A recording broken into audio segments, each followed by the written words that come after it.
200.000 galos rugen como una tormenta en un encierro de piedra, y en la colina 60.000 romanos, exhaustos, heridos, con los estómagos vacíos, ya 2 meses sin pan, sin vino, sin esperanza. Y sin embargo, precisamente ellos vencerán. ¿Cómo? ¿Cómo se puede resistir contra una fuerza que te supera 4 veces cuando cada día no es una batalla, sino supervivencia? La respuesta a esta pregunta comienza aquí, junto a las murallas de Alesia, otoño del año 52 a.C. Cayo Julio César rodea a las tropas de Vercingetorix, el caudillo de los arvernos, en la fortaleza de Alesia. El propio César escribió que contra él se alzaban 250.000 de galos. Eran como un mar, ruidoso, vivo, indomable. Pero Roma no retrocedió. Los legionarios cavaban la tierra, construían fortificaciones y afianzaban una creencia: si la disciplina cae, todo caerá. Los romanos erigieron un anillo de murallas alrededor de la ciudad, no 1, sino 2. El exterior contra las fuerzas de auxilio, el interior contra los asediados. Este infierno de proporciones terrenales se llamaba circunvalación. Imagina 2 líneas de casi 20 kilómetros de largo cada una, sembradas de fosos, trampas y estacas afiladas. Esto no eran simples fortificaciones, eran los huesos de piedra del imperio. Tal doble cerco requería esfuerzos sobrehumanos. Cada legionario cargaba con más de 40 kilogramos de equipo: espada, lanza, armadura, comida, herramientas. No solo luchaban, sino que construían su propia prisión para morir o vencer en ella.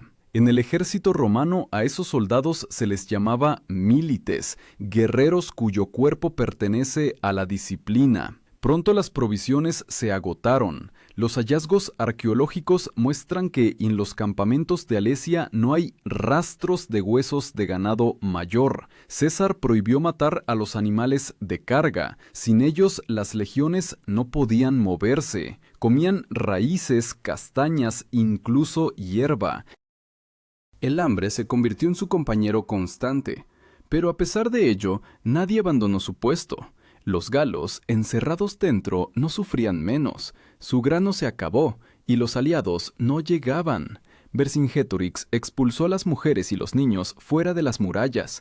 Esperaba que los romanos los dejarían pasar, pero César no lo permitió. Entre las murallas se encontraban cientos de moribundos, aquellos a quienes rechazaron tanto los suyos como los enemigos. Los legionarios oían estos gemidos por las noches, pero nadie se movió de su sitio. Así actuaban el miedo y el deber al mismo tiempo, 2 deidades romanas sin templos. Cuando un hombre se encuentra frente a un niño moribundo y no ayuda, eso ya no es simplemente un soldado, es parte de una máquina creada para la victoria. Y sin embargo, la pregunta flotaba en el aire: ¿qué pasaría cuando llegaran las fuerzas galas? Pues eran demasiados.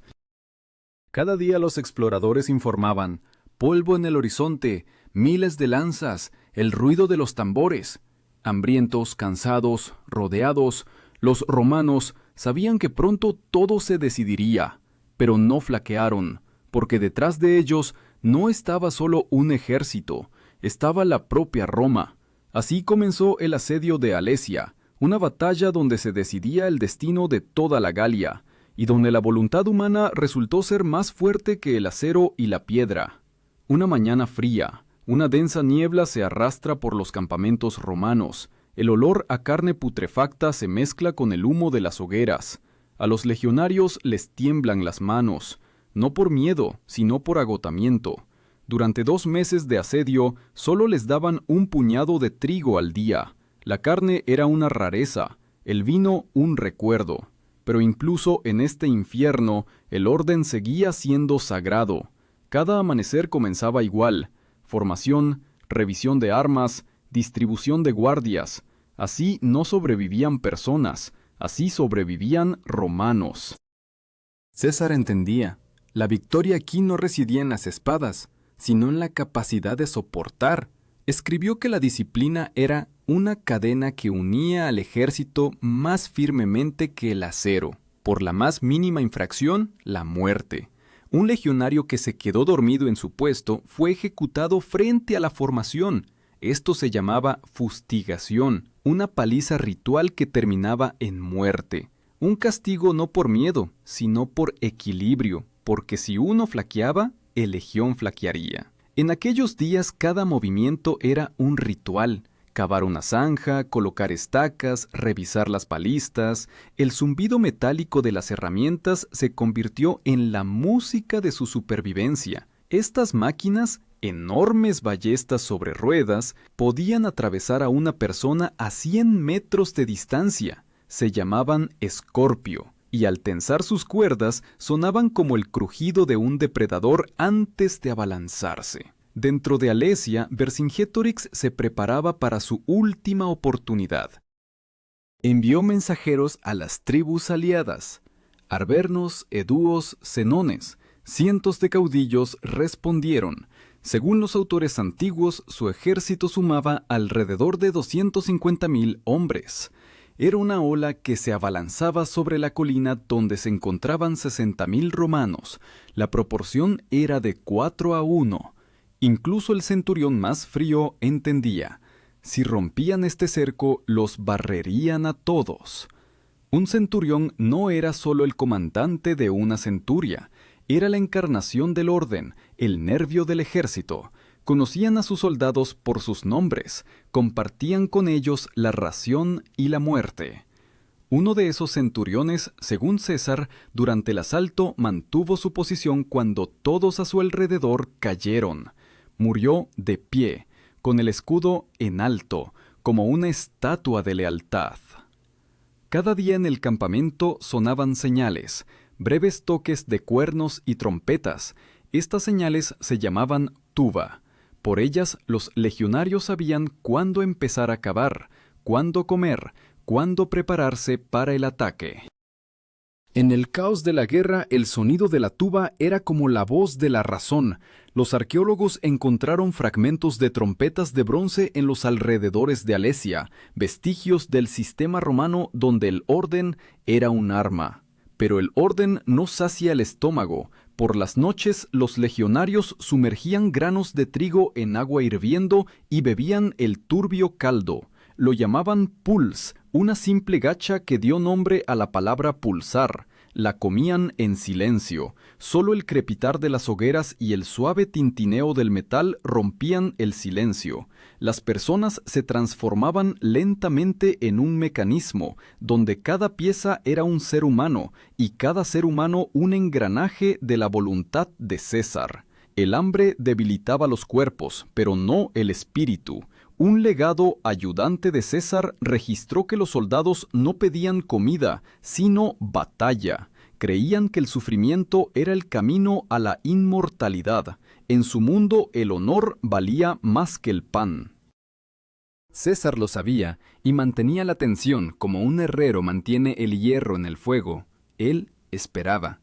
Quería que el enemigo golpeara primero. Y el enemigo golpeó. Primero, desde lejos, llegó el rugido de los cuernos, los galos avanzaban, la tierra temblaba bajo sus pies, el polvo cubrió el sol. En el horizonte, miles de escudos, lanzas, estandartes. Los romanos se alinearon junto a las zanjas, en completo silencio. Su formación se llamaba testudo, tortuga.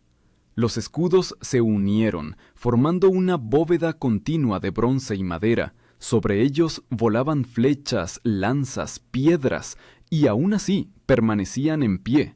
Los arqueólogos encontraron puntas de flecha en las capas de tierra en el lugar de esta batalla. Las marcas de quemaduras muestran que los galos prendieron fuego a las barricadas, pero los romanos apagaron el fuego con sus propias capas, sin retroceder ni un paso.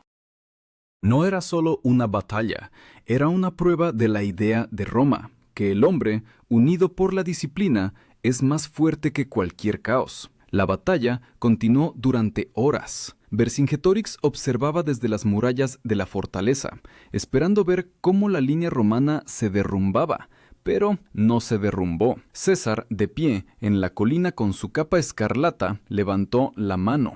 Era una señal, y desde la retaguardia avanzaron cohortes frescas, 10.000 hombres, la última esperanza del imperio. En el momento en que la tierra temblaba bajo los pasos del enemigo, la tortuga romana avanzó, lenta, ineludible, como una piedra del destino que rueda. E incluso aquellos que morían de hambre marchaban sin pensar en la comida, sin pensar en la vida, porque ahora no se trataba de la victoria, sino de si el hombre podría vencerse a sí mismo. El estruendo de la batalla no cesó ni de día ni de noche. Alesia se convirtió en un infierno viviente. Desde las murallas de la ciudad hasta el anillo exterior de fortificaciones, el aire estaba impregnado de hollín, sudor y sangre. Los romanos, que estaban en las primeras filas, ya no sentían el olor a muerte, simplemente vivían dentro de él. A veces, al amanecer, una neblina baja se cernía sobre el campamento, una mezcla de humo de las hogueras y polvo de miles de pasos, y aún así el orden se mantenía, como si la propia tierra bajo sus pies obedeciera la voluntad de César. Él no abandonó la colina de mando. Desde allí César veía ambos lados, a los galos asediados dentro y al enorme ejército fuera. Era un tablero de ajedrez del tamaño de todo un valle, solo que en lugar de piezas había personas vivas. Los historiadores señalan: ningún general de la antigüedad mantuvo una posición rodeado por el enemigo por ambos lados.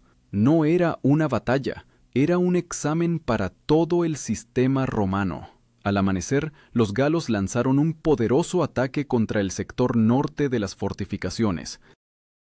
Allí donde el terreno era irregular, donde la zanja era menos profunda, su objetivo era romper el cerco, unirse con la guarnición de Alesia y aplastar a los romanos por número. Los guerreros galos avanzaban en oleadas, sus gritos llenaban el espacio como truenos antes de una tormenta. Los escudos, cubiertos de pieles, resonaban al ritmo de sus pasos. Los romanos los recibieron con calma. En la primera fila estaban los veteranos. Canosos, con cicatrices, sostenían pílumos, pesadas jabalinas de más de 2 metros de largo. Cuando la distancia se acortó, los pílumos volaron. Sus puntas, hechas especialmente de hierro blando, se doblaban al impactar y se clavaban en los escudos de los enemigos. Un escudo con tal jabalina se volvía inútil. Había que arrojarlo. Esta técnica se llamaba golpe deformante y se convirtió en un símbolo del genio de ingeniería de Roma. Pero los galos eran demasiados. Cruzaron la zanja, comenzaron a escalar las murallas. Los centuriones romanos gritaban por encima del ruido, dando órdenes. Uno de ellos, según los registros de César, se quitó el casco para que los soldados vieran su rostro y lanzó un contraataque. Detrás de él se movió una cohorte. Una cohorte eran unos 500 hombres, unidos por un juramento. Luchaban como un solo cuerpo, y sus golpes sonaban como martillazos sobre un yunque. Mientras tanto, dentro de Alesia, Vercingetorix ordenó a sus hombres salir a las murallas y atacar por la retaguardia. Para los romanos esto significaba el fin. Entre los dos anillos de murallas, solo unos pocos cientos de metros. Por un lado, la furia de los defensores hambrientos, por el otro, el asalto de un enorme ejército. Los historiadores debaten cuánto duró esta contienda. Algunos dicen varias horas, otros un día entero. Pero una cosa está clara, fue el momento en que Roma estuvo al borde de la aniquilación. César notó que los galos presionaban en una sección cerca de la colina donde comandaba el legado Labieno. Envió allí a la caballería. Solo unos pocos miles de jinetes, pero eran veteranos endurecidos. La caballería de Roma actuó como una cuchilla, rodeó al enemigo, atacó por el flanco y cortó la formación de los galos. Esta maniobra en la táctica romana antigua se llamaba flanqueo por la retaguardia. La palabra latina circumvenire fue esta la que luego dio origen al moderno rodear. Cuando la caballería atacó, la formación gala vaciló. No esperaban un ataque por el flanco. El pánico se extendió como una ola. Los guerreros, atrapados entre los romanos y los terraplenes, comenzaron a aplastarse unos a otros. César describió que los gritos se hicieron tan fuertes que las señales de las tubas no se oían. La tierra bajo los pies se convertía en barro mezclado con sangre. Pero los romanos no se detenían, no sabían detenerse. Los arqueólogos encontraron restos carbonizados de flechas, puntas de lanza y placas de bronce de los cinturones de los legionarios, precisamente en este lugar. Todo indica que la lucha fue cuerpo a cuerpo, casi a puñetazos. Los soldados no luchaban por el territorio, sino por respirar. Un paso atrás significaba la muerte. Cuando el sol se inclinaba hacia el ocaso, el propio César descendió al valle. Su capa escarlata era visible por todas partes. Era una señal antigua, el propio general en la batalla. Para los romanos, esto significaba, ahora no se puede retroceder. Los soldados, exhaustos, arañados, levantaron sus escudos y avanzaron. Vercingetorix lo vio desde la torre. Comprendió que la batalla perdía sentido. Al caer la noche, los sonidos de la batalla cesaron. Sobre el campo reinaba un silencio, solo interrumpido por los gemidos de los heridos. César ordenó no perseguir a los que huían. Los cuerpos yacían por todas partes. Según los antiguos cronistas, esa noche los legionarios no celebraron. Simplemente se sentaron junto a las hogueras, sin sentir alegría ni orgullo, solo cansancio y vacío. Pero en este silencio nació lo que más tarde se llamaría la inflexibilidad romana, la capacidad de resistir hasta el final, incluso cuando todo está perdido. Sin embargo, Alesia aún no había caído. Dentro de la fortaleza quedaban decenas de miles de guerreros hambrientos y desesperados, y ahora todo dependía de una decisión de Vercingetorix, la que determinaría no solo su destino, sino el destino de toda la Galia. La noche después de la batalla se cernió sobre Alesia como una piedra. Ni gritos, ni canciones, ni el tintineo de las armas, solo el viento seco, con olor a ceniza y sangre. Los legionarios se sentaron junto a las hogueras, envolviendo sus pies con capas, calentando sus manos sobre las brasas. Sus rostros estaban grises como la ceniza.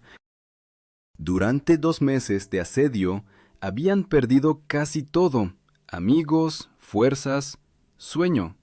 Pero no el orden. Incluso en el silencio se oían los pasos de los centinelas. Cansados, pero inquebrantables, permanecían en sus puestos, porque la orden de César sonaba más clara que cualquier miedo. Quien resista es inmortal. Al amanecer llegó la noticia al campamento romano. El ejército de Vercingetorix había desaparecido. Los restos de las tropas, al comprender que el asalto había fracasado, se retiraron a las montañas. El estruendo de la guerra cesó. Pero César no se apresuró a celebrar. Dentro de Alesia quedaban decenas de miles de asediados, sin comida, sin esperanza. El hambre se había convertido ahora en su principal enemigo.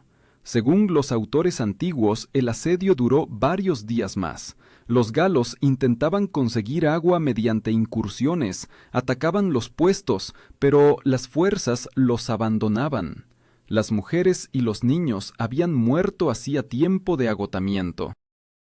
En las calles de la fortaleza yacían caballos muertos. El olor era insoportable. La gente comía raíces, cuero, hervía correas de las sillas de montar. Incluso las piedras de las murallas parecían más blandas que su destino.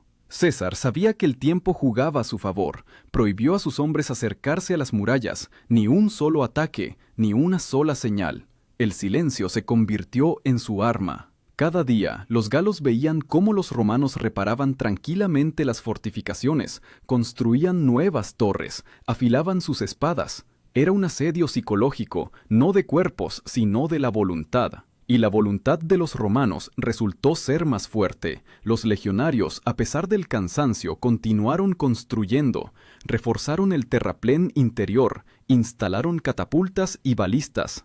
Estas enormes máquinas lanzaban piedras de hasta 30 kilogramos. Se llamaban onagra, asna salvaje. Cuando la piedra salía disparada, el sonido recordaba el rugido de una bestia. Los historiadores creen que este sonido se convirtió para los asediados en un símbolo de desesperanza. Cada bloque lanzado les recordaba: César todavía espera. Al mismo tiempo, los romanos no sufrían menos. La comida se había agotado. Comían el cuero de los escudos, hervían grano en agua de los pantanos. Las investigaciones arqueológicas muestran que en el lugar de los campamentos se han encontrado huesos de animales pequeños, ratas, zorros, incluso cuervos. Esto no es un mito, son las huellas de un hambre real, soportada con férrea disciplina. En esos días, César escribió en sus notas que los soldados mantuvieron una firmeza digna de los dioses, recorría las fortificaciones a pie, saludaba a los legionarios por sus nombres, compartía con ellos el pan, ese mismo que ya casi no existía. En sus ojos no era solo un general, sino la encarnación de Roma, un estado donde la fuerza reside en el orden, no en el número. Vercingetorix, viendo la perdición de su pueblo, reunió un consejo de caudillos. Según diversas fuentes, en Alesia quedaban entonces unos 80,000 hombres. La mayoría estaban exhaustos, desarmados. El caudillo comprendió: no habría avance. Sus aliados se habían ido, las provisiones desaparecido, las murallas ya no protegían. Sabía que si la batalla continuaba, todos morirían. Y entonces tomó una decisión que lo convirtió en un símbolo no de derrota, sino de orgullo. Por la mañana, cuando la niebla aún cubría el valle, las puertas de Alesia se abrieron. De ellas salió una procesión. Al frente iba Vercingetorix, alto, con el cabello ondeando, con su armadura de batalla, con un torque de oro en el cuello. Detrás de él, guerreros que llevaban sus armas en las manos. César estaba en una elevación, rodeado de sus legados. El silencio era casi sagrado. Vercingetorix se acercó a César, arrojó sus armas a sus pies y se arrodilló. Este gesto se convirtió en uno de los más famosos de la historia. Plutarco escribió que los romanos observaron la escena sin gritos ni aplausos, solo un silencio resonante, porque ante ellos no estaba un enemigo vencido, sino un hombre que se atrevió a desafiar al imperio. Ese día, Alesia cayó. De la ciudad salieron los restos de la guarnición, mujeres y niños. Los romanos los dividieron. A unos los vendieron como esclavos, a otros los llevaron como prisioneros. El propio Vercingetorix fue enviado a Roma, donde 6 años después sería exhibido encadenado en el triunfo de César, y luego ejecutado. Pero su nombre permanecería como un símbolo de resistencia. Para los romanos, Alesia se convirtió en una lección que se repitió durante siglos. En las escuelas militares del Imperio tardío, se estudiaba como un ejemplo de defensa total. El término circunvalación, aplicado por primera vez por César aquí, entró en el vocabulario militar de todas las épocas posteriores. Incluso los ingenieros modernos, al investigar los restos de los terraplenes, se asombran de la precisión de la planificación. Cada zanja, cada torre está medida, como si hubiera sido construida no por personas, sino por una máquina. Y aún así, esta victoria se obtuvo a un precio terrible. De los 60,000 legionarios, miles murieron de agotamiento, enfermedades y heridas. Pero su silencio inquebrantable se hizo más fuerte que cualquier fanfarria. Alesia demostró: el imperio no comienza con las murallas, sino con la voluntad de las personas que están dispuestas a morir, pero no a retroceder. Después de la caída de Alesia, el aire alrededor de la ciudad se volvió más pesado que el plomo. Incluso la victoria olía a muerte.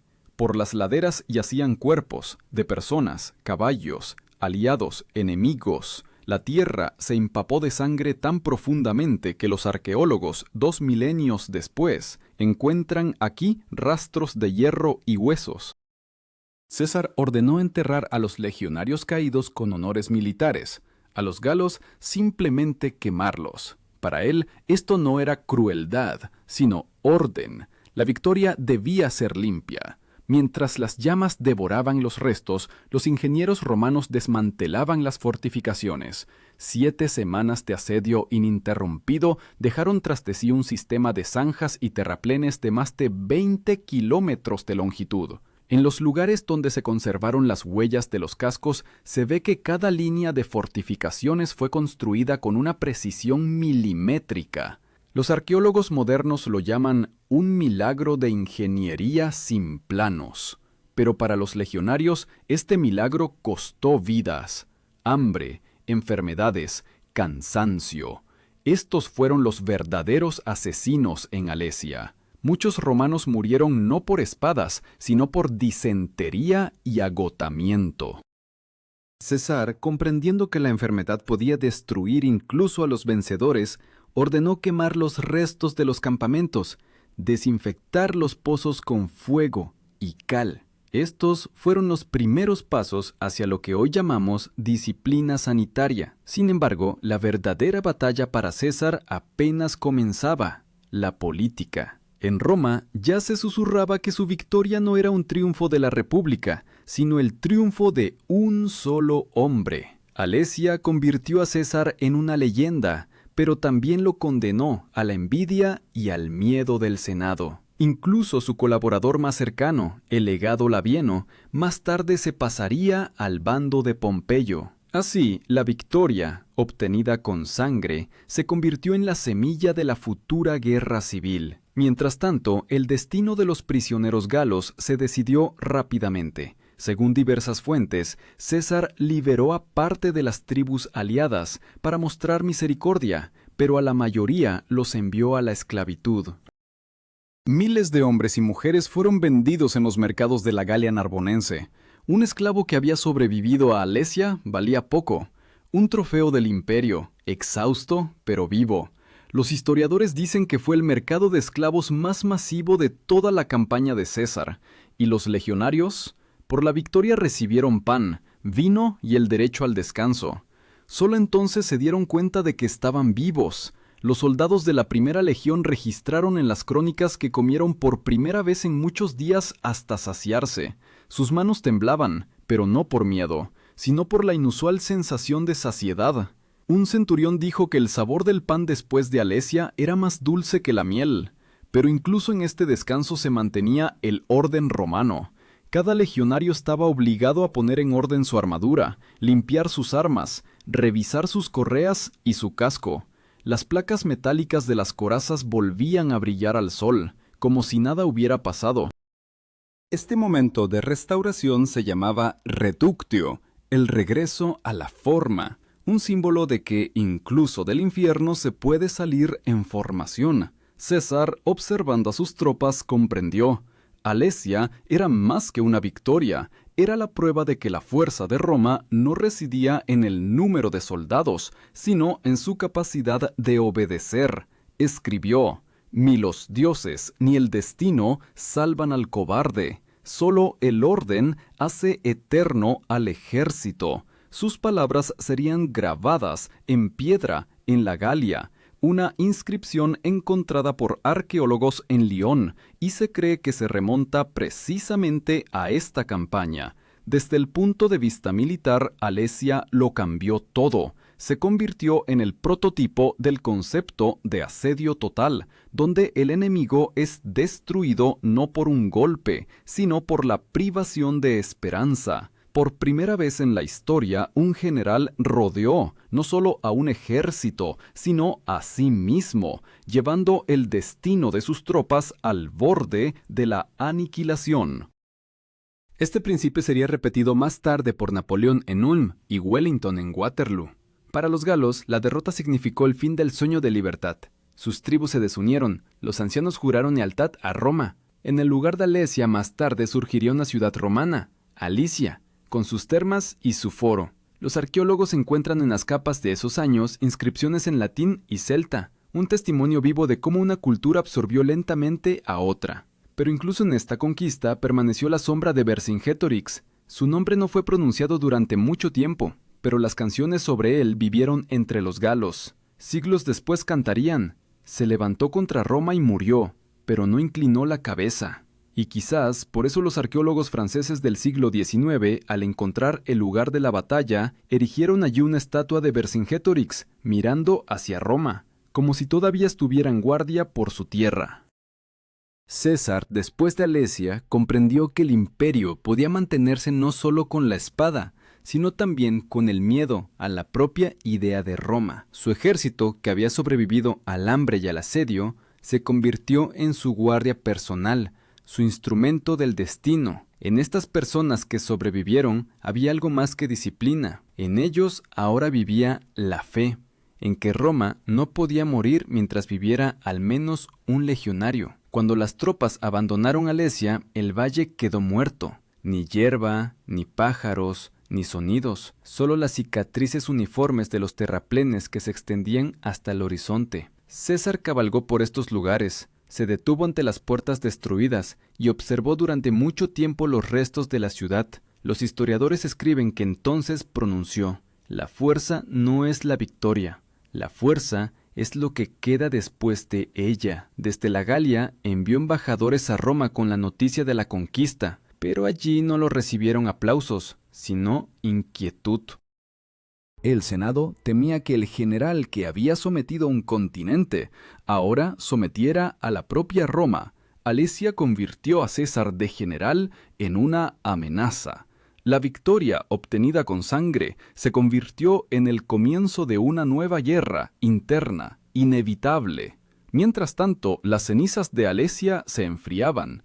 Los ingenieros romanos regresaron para erigir una colonia en el lugar de la fortaleza destruida. Primero templos a Júpiter y Marte, luego termas, caminos, un anfiteatro. Sobre los huesos de los caídos surgió una nueva ciudad, como símbolo de que el imperio construye incluso sobre las ruinas.